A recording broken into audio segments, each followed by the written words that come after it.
tonight we're going to do something a little bit different. We're going to be looking at the Torah, which is the first 5 books of the Hebrew Bible, or the Old Testament. And it's a lot of material. It's the biggest section of the Bible, the biggest section of the Old Testament or the New Testament.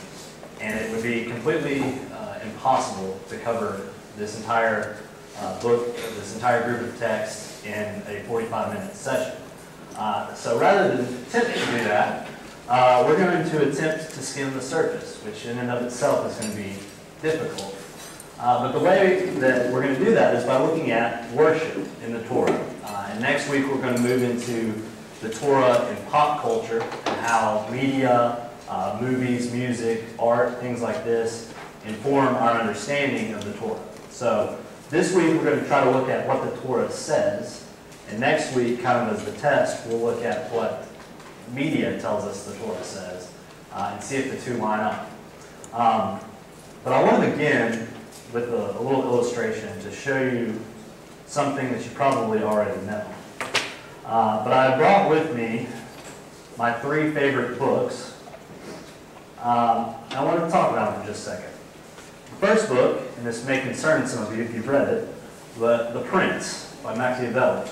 This is probably my favorite book. It's a discourse, or a letter, that Machiavelli writes to Lorenzo Medici when Lorenzo becomes the new ruler in Florence. It's very straightforward. This is where we get the "it is better to be feared than loved" rhetoric. And it's somewhat troubling, I think, but there's no nuance to it. You know exactly what it means, you know exactly what it says. So that's one. The second one is Thomas More's Utopia. It is also a book that is written about political rule, about how a proper government is to conduct itself. But it's framed in a metaphor of fictitious land that never existed and was never intended to exist. The third, also dealing with political dynamics, is Dante's Inferno. And the Inferno is a poem. It's actually a part of a 3-part poem in which Dante talks about the different, in this case, different layers of hell. Now, this may seem obvious, but you would not want to read Dante the same way you would read The Prince. You'd probably lose a lot of sleep if you read this the way you read this. And all that is to say that when we study the text, the way we read it informs the message. So when we come to the Bible, we don't read a psalm the same way we read a letter. We don't read a narrative the same way we read one of the codes of the Old Testament. So the first thing we do when we come to a book of the Torah, or a section of a book in the Torah, is we figure out what type of genre we're dealing with. What type of book are we talking about? And moving from there, how do we define or decide what the message of that text is? The ultimate goal, obviously, with any religious text is to move from what the message of the text is, what the Bible says, to what it means for our life here in 2015 in Birmingham, Alabama. So, tonight we want to look at 3 particular texts within the Hebrew Bible and within the Torah, beginning with the book of Genesis.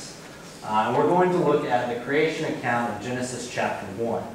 And I will suggest that this text is actually a poem that was written by the Hebrew priestly class to talk about God and God's creation. The second group of texts is actually a song from Exodus chapter 15. And we're going to read the song, we're actually going to hear the song in Hebrew. And then the third section that we're going to look at is those codes of Leviticus that are so interesting. We'll look at sacrifice in Leviticus as well as holiness codes in Leviticus.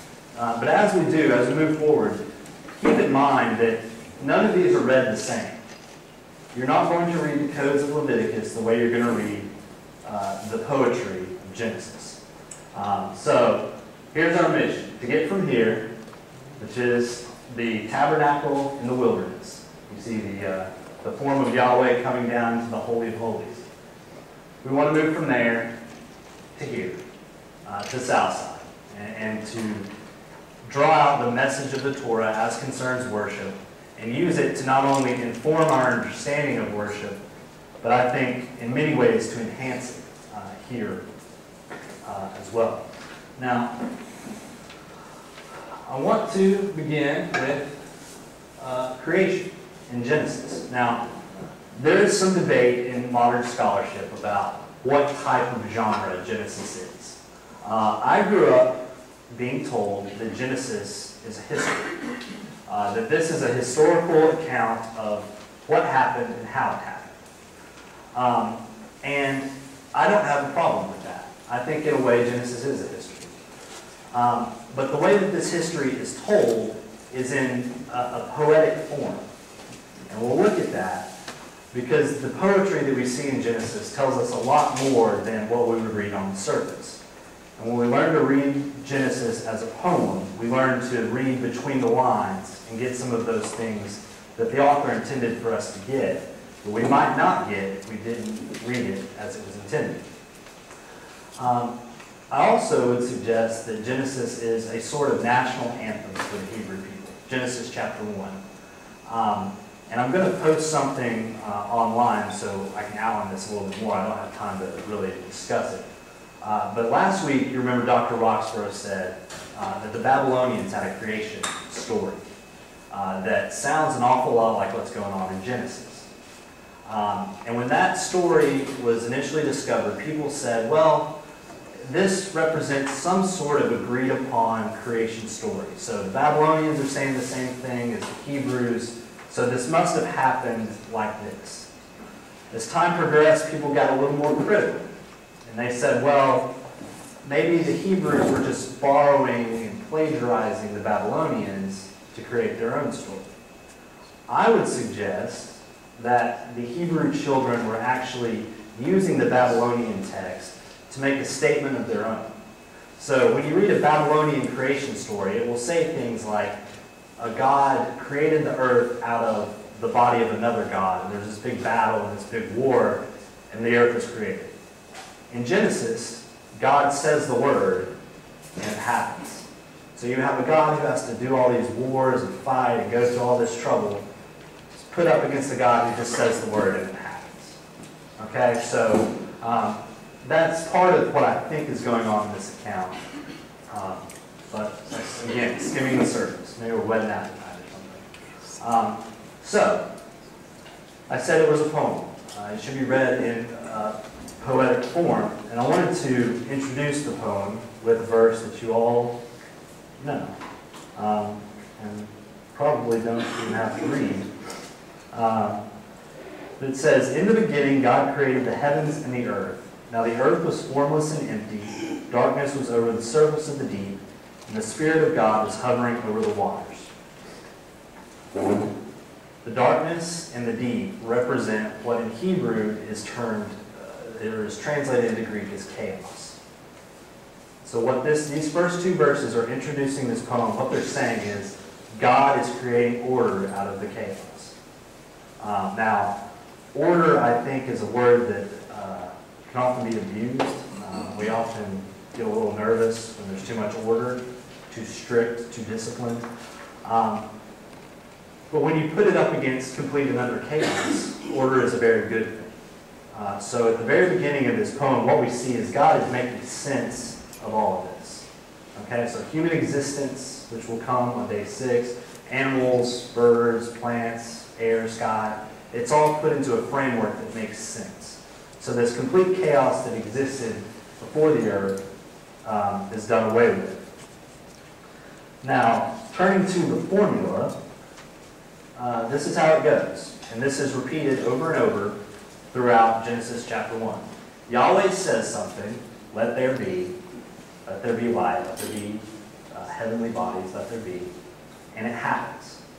There's no work that goes into it. He doesn't have to do anything. He just says the word and it happens.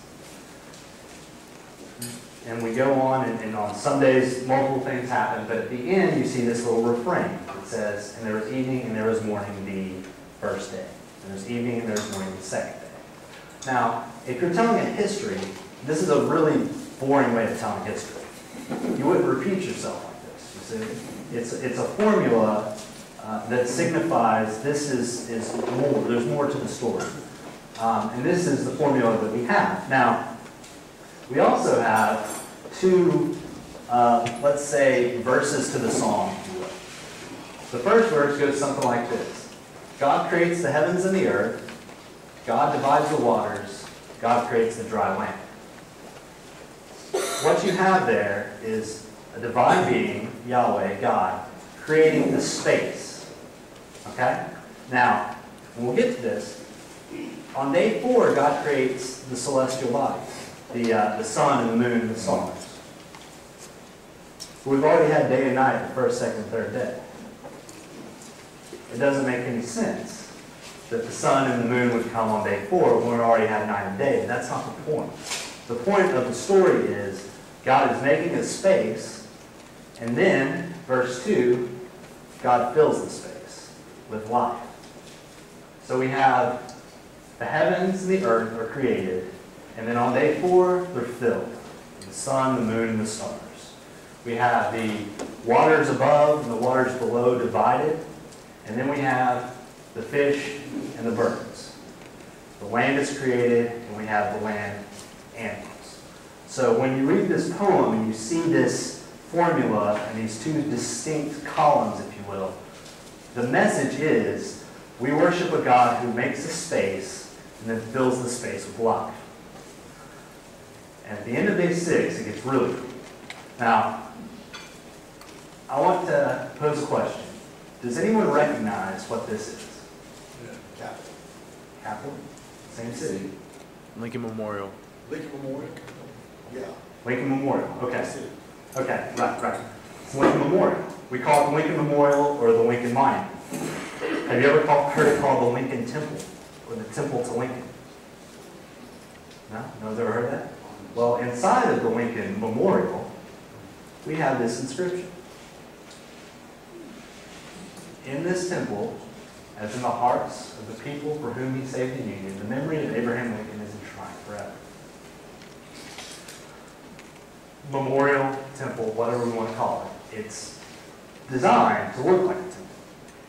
And on the inside, we are told that it's a temple. Now, second question. Assume for a moment that you don't recognize this. You don't recognize this as the Lincoln Memorial, and you haven't read the inscription inside. You're just standing on the steps of this temple. How do you know it's Lincoln's? He's got a big statue. Exactly. Old Honest Abe is sitting right there. And you look in and you say, this temple belongs to this guy. The way you determine whose temple it is in the ancient world, in the Greco-Roman world, and in our own world is by identifying the image that is inside of the temple. You see where we're going here? And on day 6, what does God do? God creates an image of himself and places it in the creation. We're the image. And so what the big climax to the poem in Genesis is that God has created a temple. The whole thing is his. And like the sky and the sea and the land, he's filling it with life. And that life is an image of himself, and that image is us. So, to summarize, and to try to bring it home, because all that's fine and dandy, but it needs to matter here at South, here to us in Birmingham, here at Southside. Order to creation. What does that have to do with worship? Well, every Sunday we have an order of worship. Now, I was struck the first time I came to Southside because you all do something that isn't very common, but it's right in line with Baptist theology. The offering at Southside comes at the end of the service. And does anyone know why that is? We've just always done it.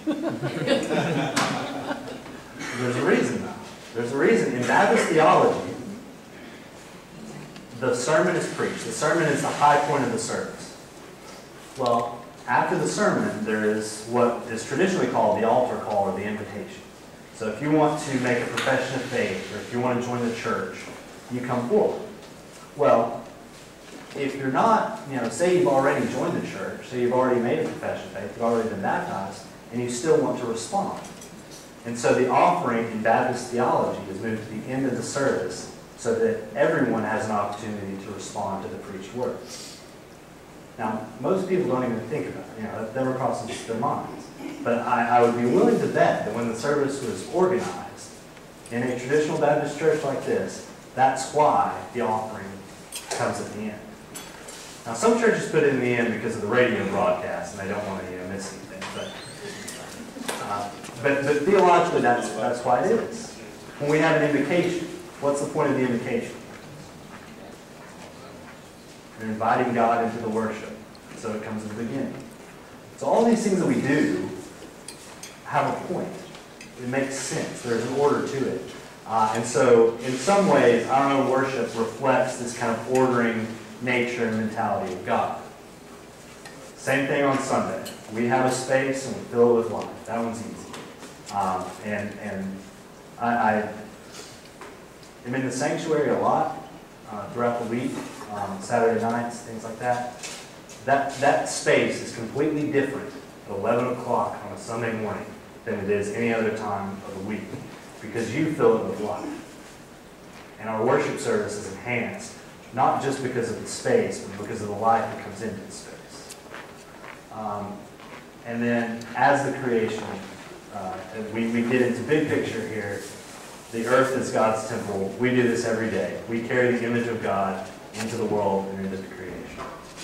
So, that is poetry in Genesis. Now, we're going to move on to a hymn, but before we do, are there any questions or any thoughts that I might address before we continue?